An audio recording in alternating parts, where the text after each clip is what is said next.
Ya kan? Kebanyakan kita pasif. Nah, Hai bin Yakzan, jadilah manusia aktif. Itulah yang manusia berkesadaran. Wow. Orang beriman itu lebih tinggi lagi seharusnya. Orang beriman itu harusnya lebih aktif lagi, lebih sadar lagi daripada orang yang tidak beriman. Karena wahyu kitab suci mereka menyuruh untuk itu. Iya.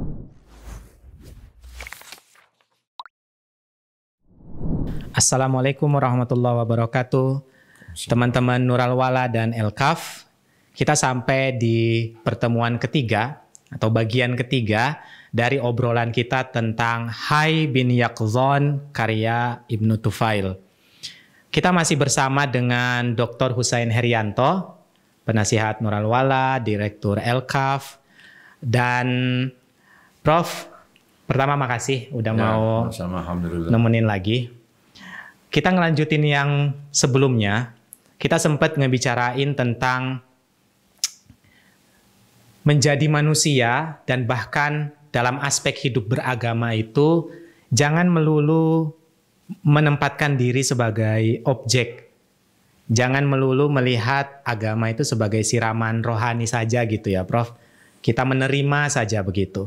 Karena yang diajarkan oleh salah satu yang diajarkan oleh Hai bin Yakzan ini adalah keaktifan kita sebagai agen aktif subjek yang mencari makna atau kebenaran itu sendiri. Kita elaborasi lagi, Prof, lebih jauh tentang pentingnya menjadi manusia beriman, muslim, yang memahami agamanya dan juga kehidupan secara lebih luas, secara aktif sebagai subjek yang mandiri gitu. Mangga, Prof. Baik, makasih Mas Ibnu. Bismillahirrahmanirrahim. Ya, kesadaran kita sebagai orang yang hidup, orang hidup dengan segala karunia yang kita miliki, potensi yang kita miliki yaitu akal. Akal ini kemampuan untuk memahami, mencerna, membedakan yang baik dan yang buruk, yang benar dan salah, ngambil keputusan yang tepat, yang bermanfaat buat kita, buat masyarakat, dunia dan akhirat gitu ya. Itu kan akal. Dan kita juga punya ya sebetulnya itu juga derivat dari akal, yaitu apa disebut hati ya. Dalam atau kalbu, dalam mendengar hati kita, mendengar suara hati kita, suara yang dari dalam, punya kecerdasan untuk mendengar apa yang diharapkan sesungguhnya dari dalam eksis keberadaan kita sebagai manusia. Nah, itu banyak potensi-potensi ini tertidurkan, tidak berkembang karena kita jadi objek mata. Ya, setidaknya identitas kita tadi disebut sebagai manusia. Manusia ini kan hewan berakal. Ya kan, itu saya kira semua orang bisa mudah memahami kenapa disebut manusia itu hewan berakal. Hayawanun natik. Hayawanun natik, reasoning animal. Ya. Karena kita disebut manusia karena kita memiliki kemampuan khas yang disebut akal tadi. Cuma masalahnya dalam kehidupan sehari-hari akal itu tidak kita pakai, tidak kita sadari dia sedang bersama kita. Nah, itu kan yang dicontoh oleh Hai bin Yakzan. Sebetulnya ketika kita melihat sesuatu, mencermati sesuatu, itu sebetulnya akal sudah kita gunakan. Cuma tidak kita sadari penggunaannya. Apa bedanya, Prof? Akal yang disadari penggunaannya sama nggak disadari? Kalau yang tidak disadari kan berarti cuma cara habit aja. Secara habit natural, kayak mesin gitu ya. Kayak mesin. Kalau disadari kan penuh dengan makna jadinya. Dan satu lagi, kalau kita sadari, kita akan fokus pada yang kita sadari itu, yaitu akal. Berarti kita harus melatih gimana akal kita supaya berkembang lebih lanjut. Tidak hanya mata dan atau fisik kita yang kita perhatikan, tapi juga akalnya. Misalnya contoh gini, apa sih bedanya antara orang yang ngerti kesehatan dengan orang yang tidak ngerti kesehatan? Toh realitanya, hakikatnya sama-sama orang butuh kesehatan, ya kan? kan beda implikasinya. Ya, betul. Dia punya, kalau yang penting kesehatan kan dia punya visi tentang kesehatan, punya planning, Ada program untuk pengembangan kesehatan. ya. Kalau yang cuma berdasarkan alami saja, ya, dia nggak terpikir itu untuk rencana planning program. Nah, kalau dalam hal ini, kalau dalam hal dia menyadari bahwa dia sebetulnya membutuhkan akal, ketika dia melihat kebun indah, ya dia sebenarnya pakai akal sebetulnya. Tapi orang merasa itu hanya dengan mata, ya kan? Ketika kita ada tetangga orang mengetuk pintu rumah, langsung kita mengatakan oh si A atau si B, itu pakai akal sebetulnya, imajinasi pakai akal. Tapi kita hanya mengatakan itu telinga kita yang. Nah, kesadaran bahwa sebetulnya akal dan hati itu kita selalu bersama kita itu jarang. Nah, itu yang ingin ditumbuhkan oleh karya Ibnu Tufil ini, Hai bin Yakza. Nah, belum lagi tadi tentang iman ya. Iman. Tambah lagi kita status kita orang beriman. Orang beriman, ya. Apa sih bedanya orang beriman dengan ya teman-teman orang beriman dan tidak beriman? Emangnya kalau orang beriman nggak beriman itu sama-sama tidak butuh Tuhan. Yang satu butuh Tuhan, satu tidak butuh Tuhan. Sama-sama butuh Tuhan. Nggak ada yang nggak butuh. Nggak ada yang butuh. Nggak ada yang tidak butuh. Di Al-Quran dikatakan ya ayyuhan nas antumul fuqara. Ilallah. Oke. Hai manusia. Hai manusia. Jadi kan nggak dikatakan ya ayyuhal mu'minun gitu. Tapi ya ayyuhan nas, seluruh manusia sebetulnya butuh kepada Tuhan. Persoalannya adalah perbedaannya apa? Yang satu sadar bahwa dia butuh Tuhan, yang satu tidak sadar dia butuh Tuhan. Mungkin nggak, Prof? Orang yang beriman juga nggak sadar. Nah, itu yang saya katakan. Oke. Ada orang beriman kan kita berimannya seringkali ya berdasarkan tradisi yang sudah ada, berdasarkan orang tua atau tradisi yang ada, kita ikut, tidak pernah bertanya tentang diri kita sendiri. Jarang kita jarang kita mempertanyakan hal-hal yang mendasar. Jadi kalau ditanya kenapa kamu percaya pada Tuhan, ini contoh ya. Kalau dalam kajian filosofi itu kalau kita ditanyakan masalah usuluddin, kenapa kamu percaya Tuhan? Kata Ustadz, itu sebenarnya tidak boleh itu. Kata Ustadz, kata orang tua, itu bahwa orang tua, Ustadz hanya menginformasikan. Pengambil keputusan itu adalah kita sendiri. Jadi kalau kita katakan, kenapa kamu percaya pada Tuhan? Karena hati saya, akal saya merasa bahwa memang ada Tuhan dan Tuhan itu satu. Oke. Itulah kenapa di ilmu kalam tuh materi pertama yang kita pelajari adalah dalil-dalil keberadaan Tuhan ya, Prof. Untuk membuat kita sadar. Tapi sekali lagi belajar bukan memenuhi SKS kan. Sekedar SKS, sekedar lulus, dapat A, bukan. Tapi memang pencarian diri sendiri. Kalau masalah-masalah usul itu kita nggak boleh taklid. Bahkan kalau dikatakan, kenapa kamu percaya pada Tuhan satu? Karena kata Al-Quran itu bahkan nggak bisa. Karena kalau kita katakan kata keluar satu, dari mana Anda mengatakan bahwa kalau dari Al-Quran itu benar? Karena percaya pada Tuhan. Yang dipertanyakan kenapa Anda percaya pada Tuhan? Kalau dalam masalah-masalah usul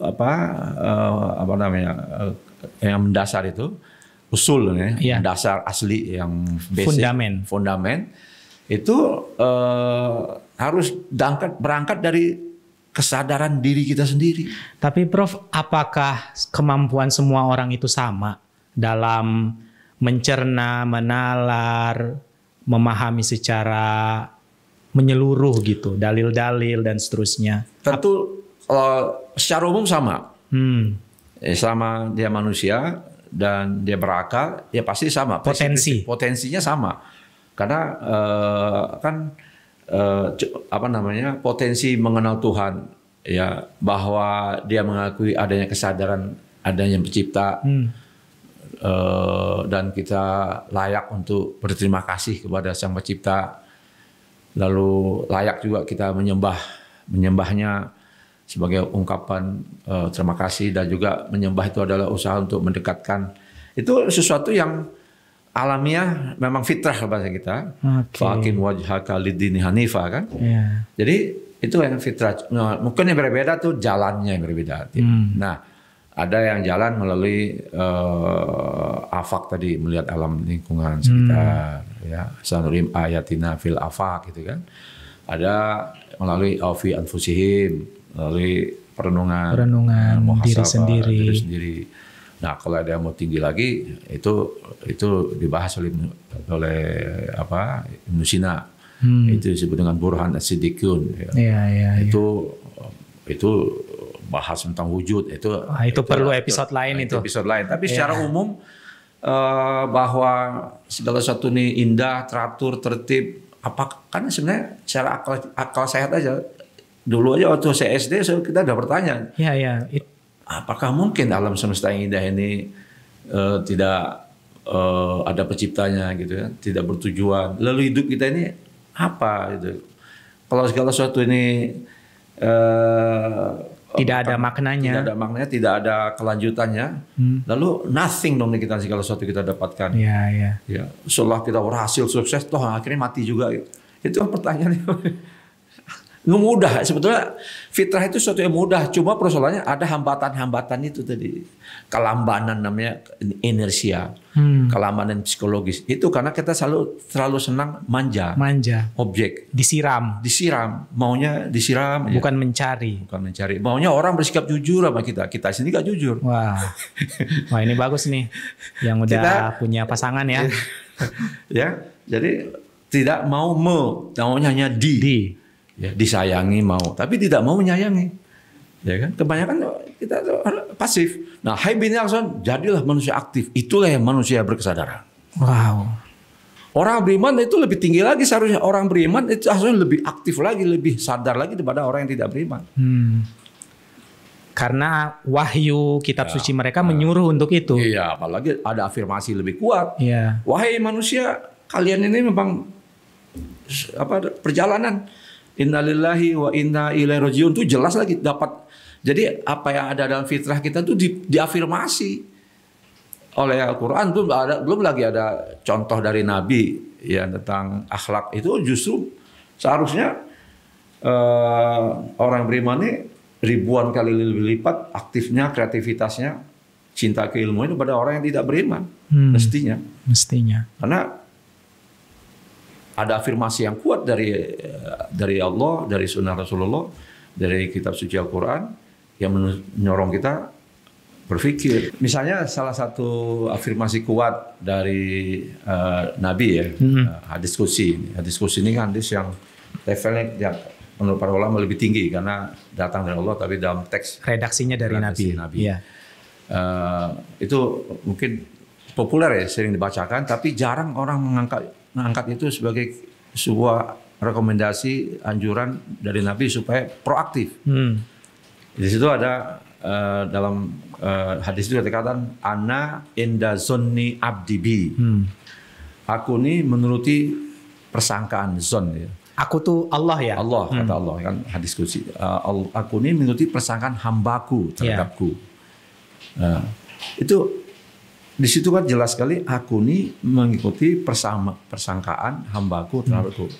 Artinya bagaimana seorang hamba mempersepsi Tuhan, membayangkan Tuhan atau apapun perlakuan dia terhadap Tuhan, Tuhan sebagai respon. Iya.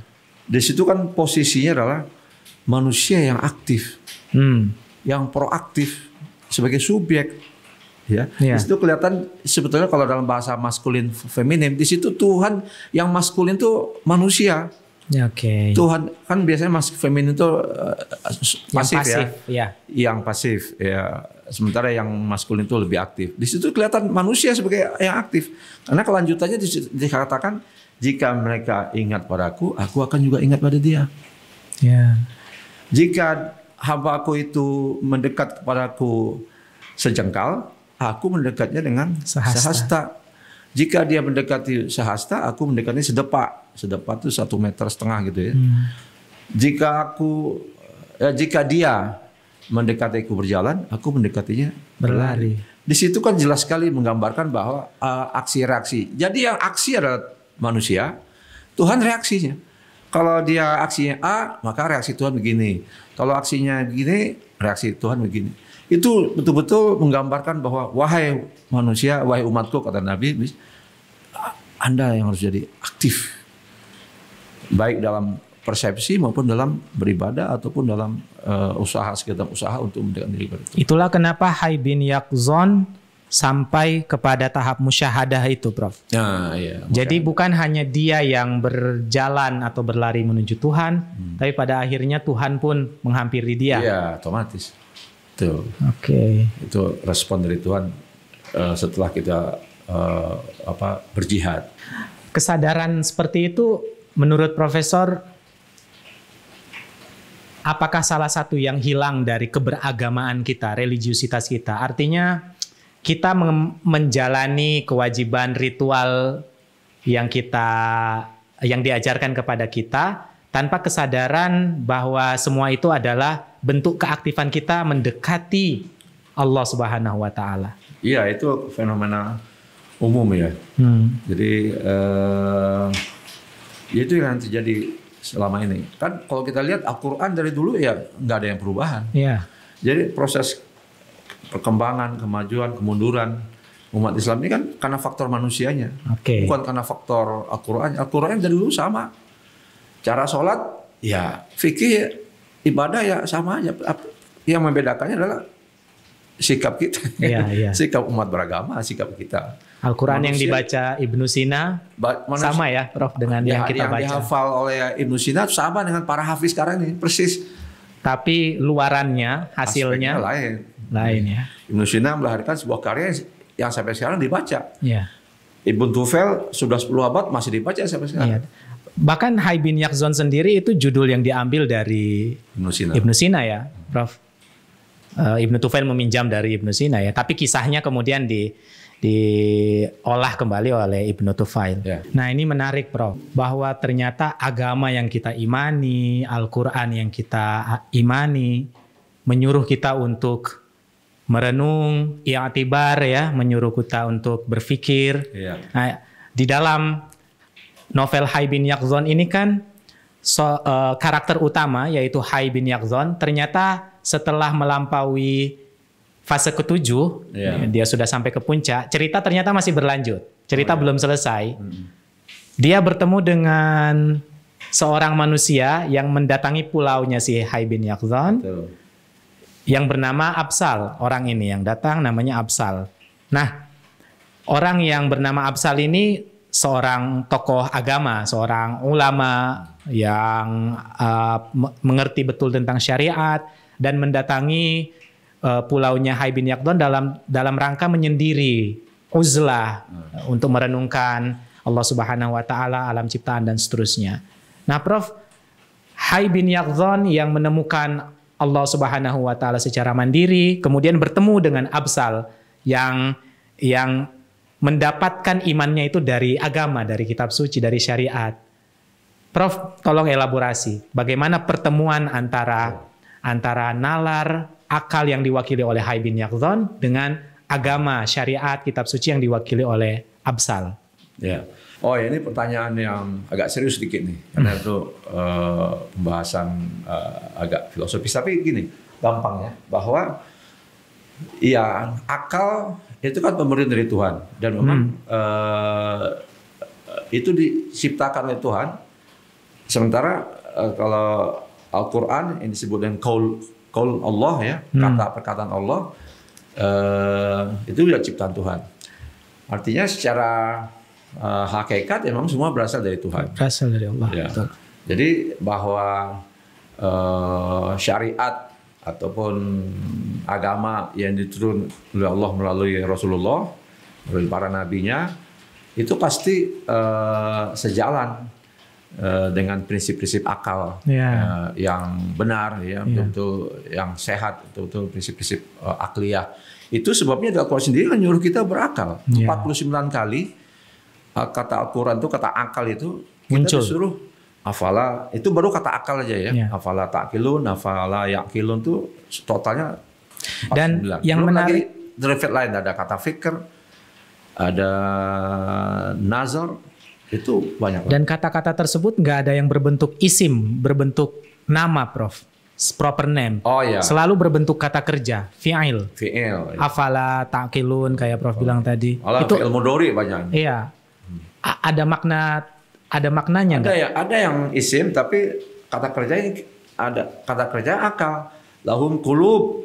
La yaqiluna biha. Iya. Bukan, lahum qulub yaqilun. Kamu Akal. punya hati, kalb untuk berakal. Nah, di Indonesia kata akal itu sudah mengalami pejoratif luar biasa. Oke. Jadi coba gimana coba kita terjemahkan kalau bahasa Indonesia takkilun tuh? Ta'qilun. Kan biasanya kenapa kalian tidak Afala berpikir? ta'qilun. Kenapa kalian tidak berpikir? Iya. Kenapa tidak mengakal gitu? Nggak masuk ya? Karena dalam bahasa Indonesia kata akal itu telah dijatuhkan, misalnya ada kata dia ngakali. Wah. Jelek kata ngakali. Akal bulus. Seharusnya yang kita kecam itu, yang kita sudutkan itu adalah hawa nafsu, bukan akal. Bukan akal. Ini nih secara kosakata saja orang Indonesia sudah menjatuhkan kata akal. Wow. Padahal di Al-Quran itu dimuliakan. Seharusnya yang kita kritik itu adalah kan mengakali itu maksudnya menipu kan. Iya. Menipu kan dorongan dari hawa nafsu, bukan dari kata Bukan akal. dari akal ya. Kemudian akal bulus, ya kan? Itu kan juga dorongan hawa nafsu. Ya. Tapi kita menggunakan kata akal. Maka sulit pun kita kesulitan menerjemahkan kata akal di Al-Quran yang tetap kata akal, karena di dalam Al-Quran juga ada tafakkur, ada maknanya sendiri tuh kata fikir, ada tafsirun, zikir, ada zikir, ada nazar, itu beda-beda lagi. Meskipun semua itu turunan dari akal. Oke. Ini fenomena yang perlu kita kaji lebih lanjut. Tapi yang jelas secara prinsip di dalam Al-Quran itu sendiri perintah untuk menggunakan akal, berpikir, menggunakan basirah, menggunakan hati, ya, fuad, itu semua perintah. Maka dikatakan perintah utama Al-Quran itu sebenarnya apa? Perintah utama berpikir, mengenal diri sendiri. Perintah utama. Ini masih jarang. Jadi kalau mau dibuat rukun iman bersama harusnya adalah menggunakan akal. Oke. Di kurikulum yang pendidikan Islam itu seharusnya menggunakan akal itu nomor 1. Karena itu yang subjek.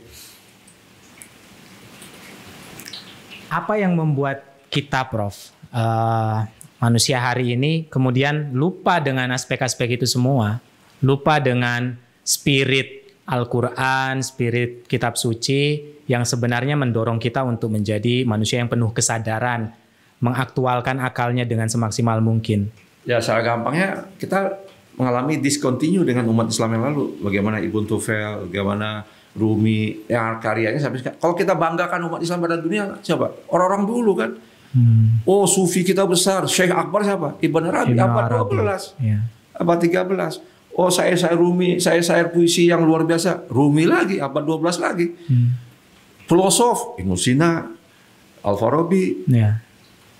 Itu seharusnya jadi pertanyaan, kenapa orang-orang dulu tuh ketika membaca Al-Quran tuh terinspirasi mendorong filsafat, ilmu tahuan. Kenapa sekarang tidak? Itu seharusnya menjadi pertanyaan. Itu satu. Kemudian kedua, ditambah lagi hegemoni dunia lain. Nah, dunia lain itu misalnya Barat ataupun dunia pemahaman peradaban lain yang ikut itu menambah kusut lagi. Dan memang jadi lebih berat tantangannya. Wow. Berarti memang kita mengangkat Hai bin Yaqzan ini udah tepat ya, Prof, mereaktualisasi Hai bin Yaqzan dan memang patut untuk dibaca oleh kita yang hidup hari ini. Balik lagi ke sedikit mungkin Prof sebagai penutup ya, sebagai terakhir untuk menegaskan bahwa pertemuan antara Hai bin Yaqzan dengan Absal ini adalah pertemuan yang memang seharusnya terjadi antara agama dengan akal. Akal dalam arti yang paling proper, yang paling tepat gitu ya, Prof. Yang seharusnya dan juga bukan pernah pernah terjadi dulu. Ya munculnya ini kan para ilmuwan. Mereka juga para alim ulama. Ibn Tufel ini juga seorang sufi. Ibnu Sina itu 5 tahun dia sudah hafal Quran. sampai 12 tahun dia tahu ilmu religious studies lah, ya, fikih segala macam, itu basic. Dia seorang saintis, seorang filosof, dokter, dan terusnya. Umumnya demikian. Sufi Jabir bin Hayyan dia juga saintis. Ya. Syekh Akbar itu juga kalau kita baca dia ngerti juga prinsip ilmu secara mendasar, prinsip sains. Ya. Misalnya tentang fenomena langit, fenomena cahaya. Jauh kalau kita baca teksnya berarti dia ngerti juga nih sains, ya, prinsip-prinsip umum. Nah, artinya itu bukan satu das solen aja, tapi das sains, sesuatu yang nyata ada, ya. Nah, kalau sekarang sulit, itulah jadi tantangan. Tantangan buat kita ya, Prof. Kenapa orang dulu bisa? Karena sekarang enggak. Padahal Al-Qur'annya sama. Ya. Dan nabinya sama.